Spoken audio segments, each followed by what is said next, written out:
Time for another DM's Guild review. This time, we're doing the very popular solo adventure for one DM and one player called The Blood Hunter. It's actually really, really interesting, and I really want to talk to you about it. So if you want to see what it is, stay tuned.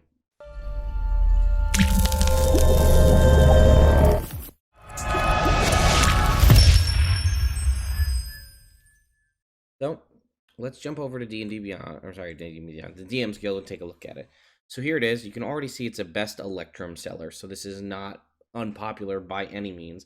It does only have 4 ratings, but all 4 ratings are 4 stars. It is $5.95 to purchase it, and Anthony Joyce, the writer, did provide it to me for review purposes. You can see it was only released on the 17th of February, so it's only been out for 6 days. And again, a 2-hour adventure, Blood Hunter adventure, for one DM and one player. And let me tell you, I want to see more things. Is there more stuff from Anthony Joyce? Did he write other things? Okay, he did. I didn't know that. I want to read those because this is... So it was, it was provided for review purposes, but I'm going to give you my opinion. I don't know if his other works are like this, but if they are, they're absolutely worth checking out. Because the way things... And I'm not going to go through the entire PDF. I could, because it's well designed and well written, so it could be gone through in a relatively short video. But I don't want to do that because I don't want to discourage you from picking up a copy of this for yourself. Honestly, my biggest detriment to it is there's no continuing series to do this. I absolutely want to run this. I'm already trying to figure out somebody to run it for. I think it would be perfect, and there's just so much good stuff. And if you love The Witcher, you will 100% love The Blood Hunter. You can see a theme, right? So let me open it up. I'm not going to go through everything, but I wanted to talk to you guys about some of it. So, you, the DM, are going to be running this for one 5th level Blood Hunter. Now, something it doesn't state here, and I do have a couple nitpicks, small, but a couple, as I read through it. So 1, 5th level Blood Hunter. It does not state whether it's assuming, at least I don't think so, whether you're going to be a point buy, rolled stats, any of that. So that may tweak things, right? If you do a rolled stat character and the character rolls really well, this may be a little tricky for you as the DM. You may need to tweak some things. But one of the interesting things is it doesn't define what kind of blood hunter you are going to be. So the player gets... oh man, I'm sorry. The player gets to make a 5th level blood hunter of their choice. They can be an Order of the Lycan, they could be a Ghost Slayer, whatever they want to be. I should also, I guess, clarify, this is Matt Mercer's new version of the Blood Hunter that you would be using for this. So you probably could still use the old version, but it's designed around the new one. So again, you have free range as the character, so have fun with it. It starts off, again, in a very Witcher fashion. You have accepted a contract for 100 gold. It takes place in Phandalin as well. So if you have players that have played Lost Mines of Phandelver, you can actually use that same setting, even with the heroes that your players may have played. You can still, which is why I want to run it so bad, because I have people who've played through it, and if I can get one of them to be the Blood Hunter, like, they can be regaled by the stories of their own characters. Very cool. So basically, you've accepted a job. It says it right here in the background. A werewolf killed some teenagers. You're a blood hunter. Again, anytime I say you're a blood hunter, you could replace that in your head with you're a witcher, and it makes the same sense, right? Harbin Wester, townmaster of Phandalin, says, I need someone to take care of this werewolf. You say, I'm a blood hunter. I'll do it. That's how it goes. I also like it because it's very RPG-ish. I know that's stupid to say in a role-playing game, but your choices can matter, and there is no right or wrong way to do things. Again, I know it's D&D, but like, you're presented with a mission to kill a werewolf. You don't necessarily have to do that. So maybe you don't. Maybe that comes up in a future adventure. I don't know. You can see that it's broken down into 4 chapters. and there's an appendices. So I guess I'll give a spoiler warning, but I'm not going to dive too much into it. Chapter 1 is you are going to deal with this werewolf. Chapter 2 is you go back to Phandalin, you're given another mission. Chapter 3 and 4 are you dealing with that secondary mission. Obviously, you can just read it on screen if you're really interested in it. But it's cool. It has a very unique storyline and a lot of different elements. And it has a lot of ways to tie it to Phandalin as well. I also really like this. Text in italics like this can be read aloud or paraphrased to players. That's one of my biggest pet peeves in a... it's very clear when there's box text to read because they put it in a box. But there's like a lot of stuff like where it's just like the layout of the cave or the dungeon or whatever you're going in. And you're like, well, should they know all this information? I don't know. This is like, these are the things they should know. It's in italics. It jumps out at you. Also, they put music cues, legitimate links to Spotify for music to play at different parts throughout the adventure. And that is just amazing.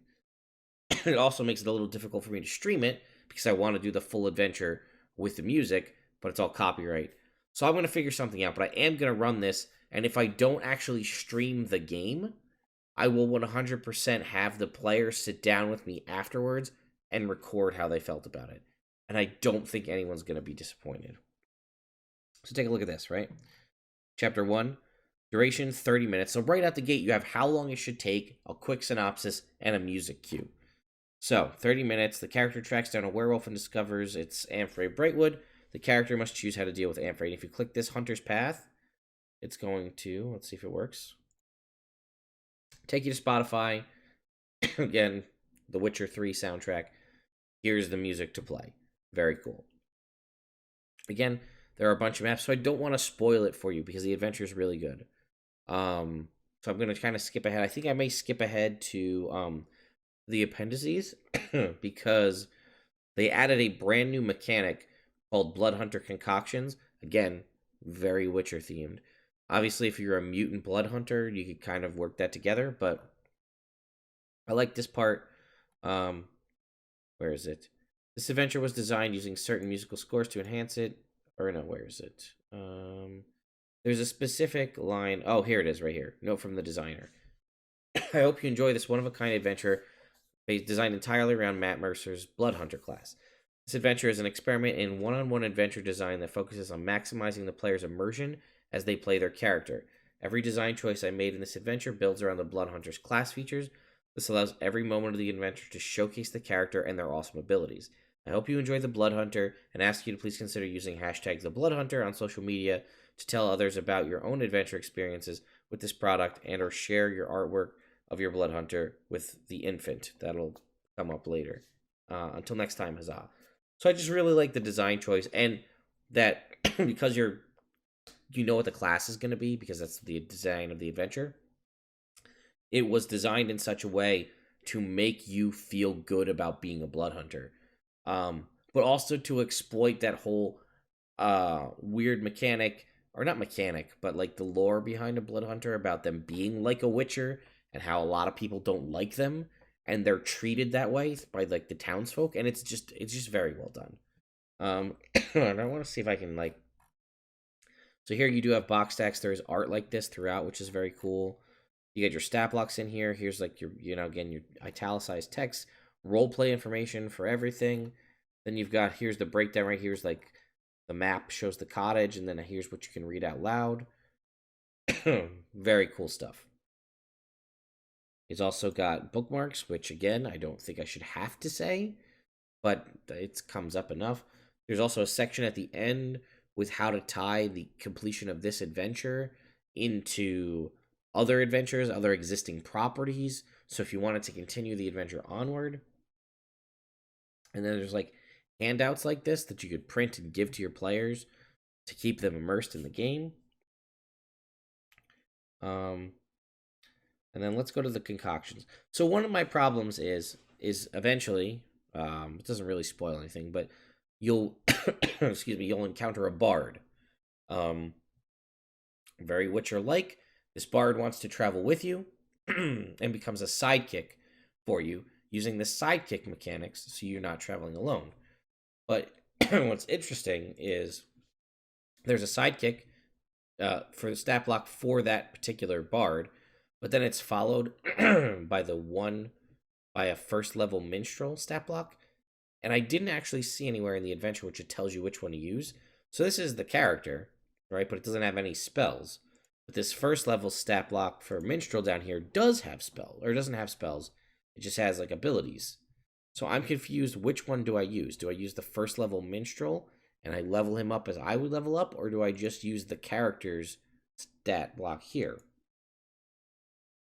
And this is obviously, unless, oh, I think I get it. I think this is the character, and the stat block is here in case you do bring them with you and level up, because they level up a level, like when you level up, they level up. So this must be how to continue it on, I guess. I think, that's not clear to me when I look at it, and I didn't see any, like, definition in the text before. So that would be something that I would want clarified. But here's the Bloodhunter concoctions table. And again, very much like The Witcher, right? So, harvesting essence of dead creature requires 1d6 minutes, followed by an intelligence nature check to determine the DC, or determined by the CR of the creature. So you basically have your harvesting check, your crafting time, what components are needed, required proficiencies and tools, the effects of the concoction, and then hemocraft and crafting concoctions. When crafting a concoction, blood hunters use hemocraft to mix their hunter's bane infused blood with the components of the concoction formula. This process consumes a certain amount of hit dice, which is spending hit dice as part of the mechanic. These hit dice cannot be regained until the character consumes the concoction or it is permanently lost or destroyed. And it shows you different concoctions listed here with, let me zoom this in, different concoctions listed here based on the different creature that they're created from. And it shows you what you could make. And then here it is, right? So an amphibious concoction can be made by a green hag or giant toad. Needs essence of one of the two, 1 hit die, and 100 gold. It lasts for an hour, and you can breathe water and air. Makes sense. How about create specter? Needs an essence of a wraith. You need to blow 3 hit dice and 500 gold. It lasts for a minute. When you drink this concoction, and a target a humanoid within 10 feet of you that has been dead for no longer than a minute and died violently, the target spirit rises as a specter in its space of the corpse. Specter is under your control for 24 hours, after which time it stops obeying any command you've given. You have no more control. You can control no more than 2 specters until have no more than 2 specters under your control at one time. So 1 is the maximum. No more than 2. So 2 is the maximum. Sorry, but you get the point, right? There's all these different concoctions that could do a bunch of different things, and they give you all the breakdown of how they work, right? What the effects are, how many hit dice you're going to use, the components, how long to craft. It says characters can craft a single concoction after finishing a short or long rest. So that's just really cool. It makes it more Witchery. Again, not the Blood Hunter has to be a direct copy of The Witcher. We all know there's a lot that makes sense. But yeah, I really wasn't sure what to expect. I saw this. I was looking at it. I saw that it was very popular. And then I was reached out to about doing a review on it, and I'm thrilled. Like, I want more adventures like this. Not that I want to run one-on-one adventures for my players all the time, but I love the way this is handled. I like how it's specifically designed for the character class.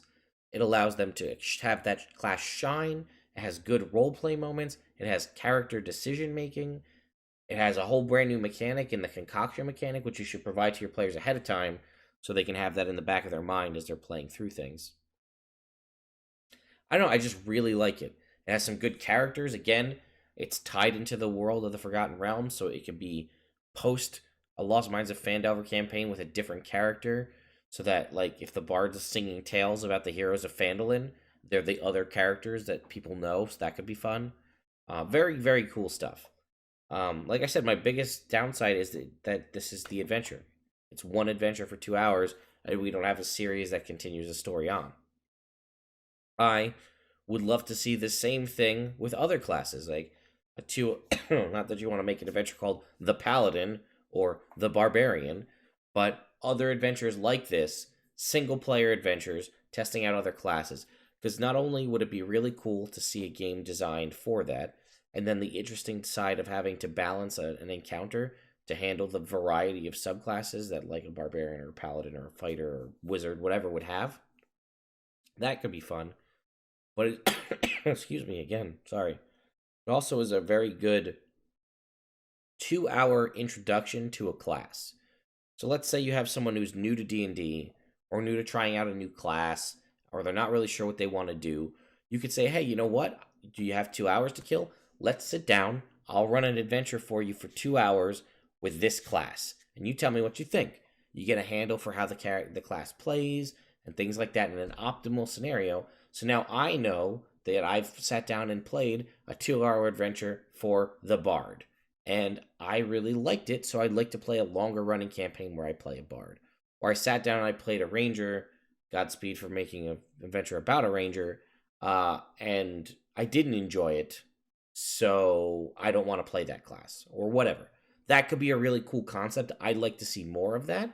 I also would love to see a design document for how this was created, because this could also be a really fun side story in a campaign, right?